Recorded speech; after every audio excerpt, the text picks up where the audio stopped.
बड़े बुजुर्ग कहा करते हैं कि जो काम करो वहीं पर करो। कहने का अर्थ है, अगर आप बिजनेसमैन हैं, दुकानदार हैं, तो अपने दुकान के स्थान पर ही दुकानदारी कीजिए। अगर आपके ऑफिस में कोई लड़ाई झगड़ा हो गया हो, वहीं पर छोड़ दीजिए। घर पर वापस जाएंगे तो एक पापा, एक माता, एक पिता, एक भाई बहन, वह बिजनेसमैन उनको नहीं चाहिए। बिजनेस करें, बहुत जरूरी है, परंतु बिजनेस का जो कचरा है कदापि उसे घर ना ले जाए। एक कथा के माध्यम से आपको समझाते हैं। एक व्यक्ति शहर में गया, उसकी नौकरी एक बैंक में लगी। ज्यादा पैसे नहीं थे, तो उसने शहर से बाहर एक घर बनवाया। आसपास पूरा खाली था। वह व्यक्ति वहां पर अपनी पत्नी के साथ रहने लग गया। एक परिवार में बच्चे थे, दादा दादी थे, सभी लोग रहते थे। अब वह अच्छे से जीवन व्यतीत कर रहा था। व्यक्ति बैंक में मैनेजर था। तो कुछ चोरों को सूझी कि यह बैंक मैनेजर एकांत में रहता है, तो घर में इसके खूब सारा पैसा होगा। चोरों ने चाहा कि इसके घर में एक दिन चोरी करें। वह रात को पहुंचे। दुर्भाग्य से उस समय मैनेजर साहब अपनी गाड़ी से उतरते हैं और अपने गार्डन में एक पीपल के वृक्ष के नीचे जाकर बैग में से कुछ निकालकर उस पीपल के वृक्ष के नीचे जड़ों में कुछ डाल देते हैं। चोर देख रहे थे, परंतु जहां से देख रहे थे वहां से उन्हें मैनेजर की पीठ दिखाई देती है। ये तो दिखता ही नहीं है कि जड़ों में क्या डाला। चोर बहुत परेशान हुए। 2 दिन, 3 दिन, 4 दिन, लगातार महीना बीत गया। घर में जाते तो कोई सामान ना मिलता। अब चोर बहुत परेशान हुए। उन्होंने सोचा कि अब हमें धन नहीं चाहिए। हम रोज आते हैं, इसकी जड़ों को खोदते हैं, इसके घर में कुछ खिलाते हैं, कुछ मिलता नहीं। व्यर्थ कर देना टाइम हमारे लिए अच्छा नहीं है।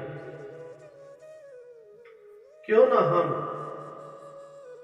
एक दिन इस मैनेजर से मिलते हैं और पूछते हैं कि धन कहां पर रखा। सभी चोर जब बैंक मैनेजर साहब शाम के समय अपने घर में आए, तो सभी चोर अच्छे कपड़े पहन के, नहा धो के उनके घर में पहुंच गए और कहने लगे कि हमें आपसे खाता खुलवाना है और हम 4-5 लोग हैं, ग्रुप में खुलवाना चाहते हैं। बैंक मैनेजर ने कहा, चलिए अंदर घर में बैठते हैं। अब सभी लोग आराम से बैठे, चाय पानी हो रही थी। उसी बीच चोरों का सरदार बोल उठा कि साहब, आप सारा धन कहां रखते हैं और रोज पीपल के वृक्ष के नीचे क्या डालते हैं? हम 1 महीने से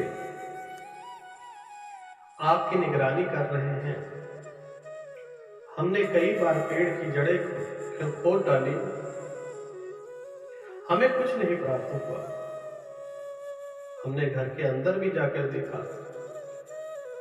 तो हमें यह ज्ञान दीजिए कि आप पीपल के वृक्ष के नीचे क्या डालते हैं। पहले तो मैनेजर बड़ा दुखी हुआ कि यह चोर हमारे घर तक पहुंचाएगा। फिर उसने ज्ञान की बात बताई कि जब भी मैं शाम को आता हूं और मेरे मैनेजर मुझसे ऊपर जो विराजमान है वह मुझे इतनी टेंशन देते हैं, काम का इतना प्रेशर होता है, काम की जो चिंता है वह सब मैं इस पीपल के वृक्ष के नीचे डाल देता हूं और सुबह उठकर निकाल लेता हूं जो कुछ बचा रहता है। घर पर मैं एक पुत्र बन के आता हूं, एक पति बन के आता हूं, एक बच्चे का बाप बनकर आता हूं। बैंक मैनेजर घर में नहीं आता है। तनाव को जो है मैं मुक्त कर देता हूं। जब चोरों ने यह बात सुनी तो कहने लगे कि धन प्राप्त हुआ नहीं, परंतु इतने बड़े ज्ञान की बात प्राप्त हो गई। हम जीवन भर भटकते रहते हैं और सुख और शांति के लिए, लेकिन उसी का विनाश कर देते हैं। दिन रात पैसा कमाना, ऑफिस का कचरा घर ले जाना, घर का कचरा ऑफिस ले जाना। जब यह खिचड़ी पकती है तो आनंद कहां से आएगा। कभी भी आप देखें कि खीर में अगर नमक डाल दिया जाए तो खीर खीर नहीं रहती। उसी प्रकार से जीवन का आनंद लेना है तो जो बाहर का कचरा है बाहर ही छोड़ दो। बाहर आप प्रेम कर रहे हैं, कीजिए, धन कमाइए, सब कुछ कीजिए, परंतु घर में वह व्यक्ति वापस आएगा। अगर वह पत्नी है तो पत्नी वापस आएगी, एक पुरुष है तो पुरुष वापस आएगा, एक माँ है तो माँ वापस आएगी। अन्यथा इस संसार में कुछ भी प्राप्त नहीं हो।